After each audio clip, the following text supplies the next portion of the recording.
ہر ایک کلی کا دوسرے کے بغیر پھر جملہ صادقانہ یہ کھلاتا ہے تباین جزئی. یعنی کسی وقت یہاں پر جو ہے بغیر دوسرے کے بھی صادق آ جائے, کسی وقت نہ بھی آ جائے, کسی وقت صادق آ بھی جائے, اور اس میں بھی ہو سکتا ہے کبھی دونوں کا تصادق بھی ہو جائے اور کبھی دونوں کا تباین بھی ہو جائے. یعنی پھر جملہ کبھی ایسا ہوتا ہے کہ جملہ ایک کلی نہ ہو دوسرا پایا جائے, کبھی دوسرا نہ ہو تو پہلے پایا جائے. تباین جزئی تو گویا کہ یہ بتا رہے ہیں کہ تباین جزئی ان کے نسبت میں تباین جزئی نقیض میں اس کا ہوگا نسبت ہوگی. تو یہ بتا رہے ہیں کہ تباین جزئی مستقل نسبت نہیں ہے. اصل میں یہ الا فمن وجہ اوپر متن میں یہ تھا آخری یہ قسم ہے نسبتوں میں سے مخصوص من وجہ. اس کا نقیض بتا رہے ہیں مخصوص من وجہ کا نقیض جو آئے گا وہ تباین جزئی آئے گا. مخصوص من وجہ کا نقیض میں نسبت جو ہوگی وہ تباین جزئی کی ہوگی. نقیضہما تباین جزئی. تو اسی باب بتا رہے ہیں کہ تباین جزئی مستقل کوئی نسبت نہیں ہے. ہمیں بتانا نسبتیں بیان کرنی ہے. مستقل نسبت تو چار تھے تساوی تباین مخصوص مطلق مخصوص من وجہ.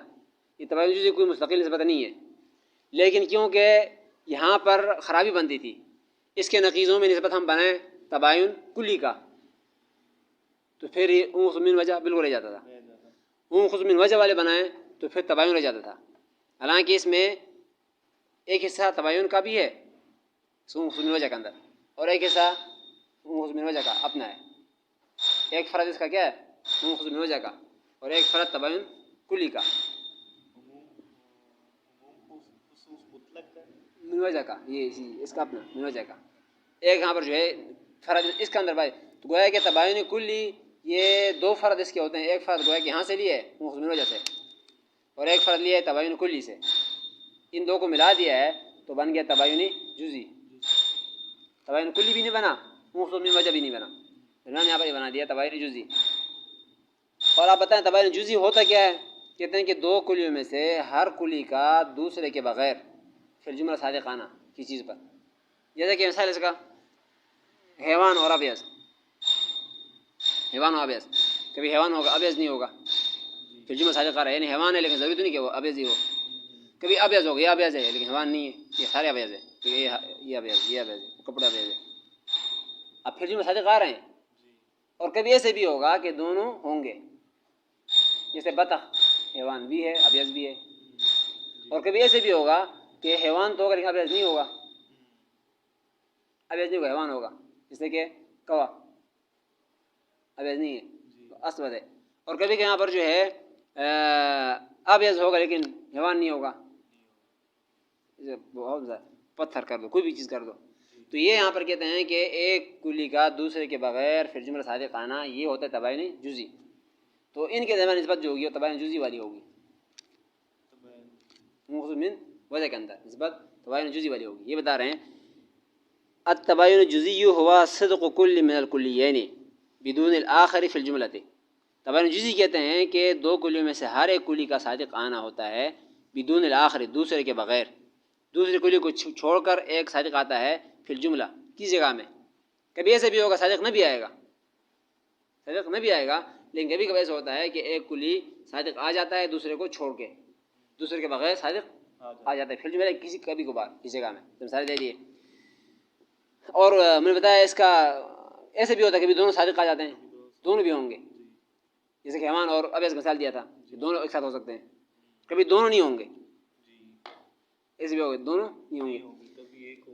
کہ فإن صدقا أيضا معا اگر دونوں صادق آ جائیں دونوں کلی ایک ساتھ صادق آ جائے دونوں کلی کانا بینہما عموم خصوص عموم من وجہ دونوں کلی یہاں پر صادق آ جائے تو کہتے ہیں اس کے درمیان کانا بینہما ان کے درمیان نسبت جو ہوگی عموم خصوص من وجہ ہوگی.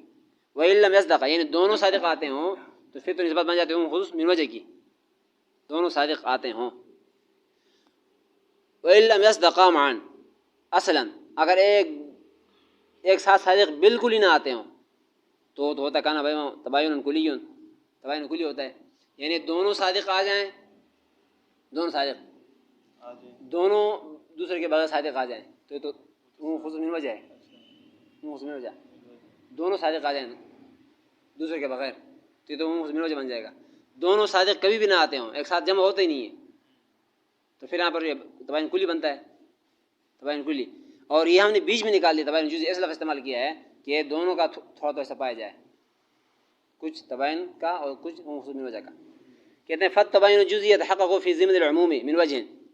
تباین کلی وہ ہوتا ہے جو ثابت ہو فی ضمن العموم من وجه، عموم خصوص من وجہ کے ضمن میں، اور فی ضمن تباین کلی، اور تباین کلی کے ضمن میں. تو میں نے بتایا دو فرض کے ہوتے ہیں، ایک فرض گویا کہ تباین کلی سے لیا ہوتا ہے، اور ایک فرض اس کا ہوتا ہے تباین عموم خصوص من وجہ سے. ثم ان الامرین اللذین بینہما عموم من وجہ. کہتے ہیں پھر وہ دو امر یا وہ دو کلیاں جن کے درمیان نسبت عموم خصوص من وجہ کی، یعنی جن دو کلیوں کے درمیان میں نسبت پہلے سے عینین میں عموم خصوص من وجہ کی تھی، تو قد یکون بین نقیضیہما العموم وجہ. تو ان کے نقیضین میں بھی یہاں پر نسبت عموم خصوص من وجہ کی ہوگی. کبھی ایسے بھی ہو سکتا ہے، یعنی جن کلیوں کے عینین میں نسبت عموم خصوص من وجہ کی تھی، تو ان کے نقیض میں بھی کیا ہوگا؟ عموم خصوص من وجہ کا ہوگا کبھی. اور کبھی ایسا ہوگا کہ جن کلیوں میں نسبت پہلے سے تو تھی عموم خصوص من وجہ کی، لیکن ایک نقیض میں جا کر بن جائے گا تباین کا بن جائے گا، تباین بن جائے گا. یہ بھی ہو سکتا ہے. یعنی اسی میں یہ ابیض اور حیوان لے لیں، ابیض حیوان، اور یا انسان لے لیں اور ابیض لے لیں، کیونکہ یہاں پر ایک اصل میں حیوان لا انسان، یہ عین ہے. اس کے عین میں اصل میں فرق ہے، عین بھی ایک جیسا نہیں ہے. ویسے عین یہ ہوتا تھا کہ انسان اور حیوان یہ عین تھا، اوپر پھر نقیض بنتا تھا لا انسان لا حیوان. لیکن اس کا عین جو ہے وہ ایسا بنے گا حیوان لا انسان، عین یہ ہے، عین ہے. تو اب اس کا نقیض بنائیں گے تو الٹ ہو جائے گا، جو حیوان تھا نقیض لا حیوان ہو جائے گا، پھر لا انسان تھا تو نقیض بن جائے گا انسان.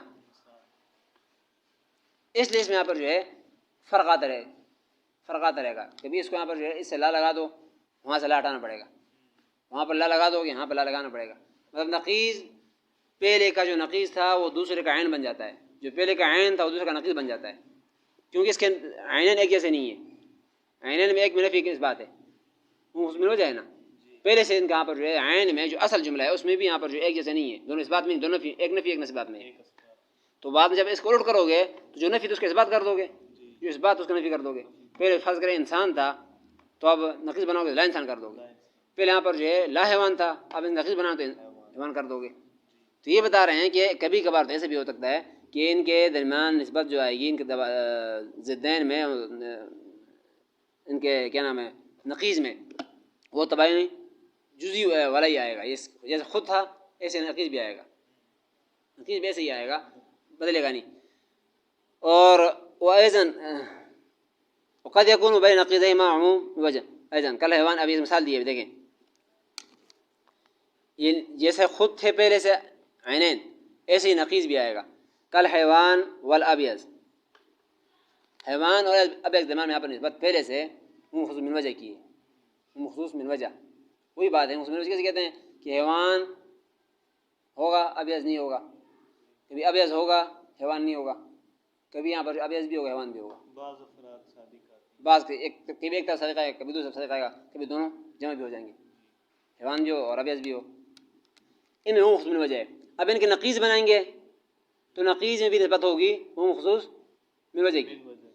نقیض بناؤ لا حیوان لا ابیض، اب لا ابیض لا حیوان کے درمیان میں نسبت بناؤ تو وہی بن جائے گا. پھر لا ابیض کبھی کیا ہوگا حیوان ہوگا، کبھی لا حیوان ابیض ہوگا. حیوان ابیض سفید اور حیوان یہ جمع بھی ہوتے ہیں الگ الگ بھی ہوتے ہیں. اب لا ابیض لا حیوان کر دو وہی بات بن جائے گی. لا ابیض کبھی حیوان ہوگا، لا ابیض حیوان ہوگا مطلب کیا ہوگا حیوان صحت ہو سکتا ہے. کبھی لا حیوان ابیض ہوگا پتھر سفید ہو، کبھی یہاں پر جو ہے حیوان بھی ہو ابیض بھی ہوگا، حیوان بھی نہ ہو ابیض بھی نہ ہو، ایسے بھی ہوگا. سمجھ گئے؟ تو کہتے ہیں کہ بین یہاں پر جو ہے نقیض میں بھی وہی نسبت آئے گی. فإن بين نقيضيهما وهما لا حيوان ولا ابيض ايضا عموما من وجه. لا حیوان لا ابیض کر دو تو ان میں بھی نسبت آئے گی مخصوص من وجہ کی. وقد يكون بين نقيضيهما تباين كلي، کبھی کبھار ان کے نقیض میں بالکل الٹ ہو جائے گا، تباین کلی بن جائے گا. اب نقیض میں کیسے بن جائے گا اس کے مثال کل حیوان ولا انسان. اصل یہ بناؤ، اصل یہ تھا کل حیوان ولا انسان، حیوان ولا انسان یہاں پر جو ہے تباین کلی ہے، حیوان اور لا انسان، تو انسان نہ ہوا، تو پھر انسان جب نہ ہوا تو حیوان بھی نہ ہوا نا۔ اور جو لا انسان ہوگا وہ حیوان کیسے ہو سکتا ہے؟ اور کبھی ہوگا یہاں پر لا انسان ہے لیکن حیوان ہوگا، لازمی تو نہیں کہ باہر، کیونکہ فرض کرنا پر ہے حیوان اور انسان۔ اب فرس گھوڑا لا انسان تو ہے لیکن حیوان ہے، اور اسی گھوڑا کو لو حیوان ہے لیکن انسان نہیں ہے۔ اور زید عمر بکر یہ لا حیوان تو نہیں ہے لیکن انسان ہے، لا حیوان اس کو نہیں کہہ سکتے ہیں لیکن انسان کہہ سکتے ہیں۔ یہ بتا رہے ہیں یہ عموم سے ہوگی من اب یہ کیا نام ہے، ان دو درمیان نسبت ہوگی تباین کلی کا۔ فإن بینہما عموما من وجہ، یعنی ان دونوں کے افراد الگ ہیں، تباین کلی۔ تباین یہ ہوتا ہے نا کہ ایک دوسرے غیر ہو، ایک دوسرے غیر ہی ہو رہے ہیں۔ حیوان لا انسان، حیوان انسان حیوان ہی ہوتا ہے، یہ تو صحیح بات ہے۔ یہاں پر جو ہے تباین ہو رہا ہے کہ ان حیوان ہو اور انسان نہ ہو۔ لا انسان پہ فرس وغیرہ تو ہو سکتے ہیں، فرس ہو سکتا ہے، تو یہ تو تباین ہے نا۔ حیوان میں فرس ہے لیکن لا انسان ہے، وہ انسان کو لا انسان کہیں گے تو وہ حیوان ہو سکتا ہے، لیکن جو حیوان ہوگا اس کو لا انسان کیسے کہیں گے؟ اور لا انسان کو حیوان نہیں کہا جا سکتا ہے۔ انسان سب پتھر ہے، ہاں، لا انسان کے اندر پتھر بھی آ سکتا ہے، لا انسان کے اندر فرس بھی آ سکتا ہے۔ اب لا انسان کے اندر دو چیز آ جائیں گے، فرس لا انسان میں آ جائے وہ حیوان تو ہو جائے گا، لیکن اگر کوئی اور چیز کر دو تو وہ حیوان نہیں ہوگا، تباین ہے، پھر تباین بن جائے گا۔ جب کوئی اور چیز ہوگی تو اس کے نقیض بھی تو ایسا تو نہیں ہوگا نا، نقیض ہوگا لا حیوان اور انسان، یہ حیوان لا انسان ہے نا، نقیض بن جائے گا لا حیوان انسان۔ لا حیوان اور انسان کیسے ہوتا ہے؟ یہ سارے جاندار چیزیں آ جاتے ہیں، سانس سارے حیوان میں آتے ہیں، ہاں سارے پرندے درندے پرندے ساری چیزیں آ جائیں گے۔ اب یہ لا حیوان کہیں تو انسان ہو جائے گا، تو لا حیوان انسان کیسے ہوتا ہے؟ حیوان نہ ہو اور انسان ہو، یہ تو نہیں ہو سکتا ہے، یہ تباین ہے، نقیض میں تباین ہو جاتا ہے۔ یہ بتا رہے ہیں اختلاف، ہاں الگ الگ ایک دوسرے کے ساتھ ان کا ٹکر ہو، ایک ہو دوسرا ہو سکے، دوسرا تو پہلے نہ ہو سکے۔ تو اگر فرس وغیرہ ہو، لا انسان فرس وغیرہ بھی تو گھوڑا وغیرہ یہ بھی ہو سکتا نہیں، اب نقیض نہیں بنے گا، نقیض نہیں، نقیض ہوگا لا حیوان اور انسان، یہ ہو سکتے ہیں، اس میں سوچو، باقی نقیض الٹا ہو جائے گا۔ ابھی حیوان ہے اور لا انسان ہے تو نقیض بنائیں گے لا حیوان اور انسان، تو لا حیوان انسان کیسے ہو سکتا ہے؟ جو انسان ہوگا وہ حیوان ہی ہوتا ہے، اس کو لا حیوان کیسے؟ اب لا حیوان کہتے ہیں انسان نکل جاتا ہے، وہ ختم ہو گیا پہلے سے، جمع نہیں ہو سکتا۔ تو ان کے درمیان پر کہتے ہیں کہ فإن بينهما عموما من وجه وبين نقيضهما وهما لا حيوان والانسان مباينة كلية، ان درمیان پر تباین کلی ہے۔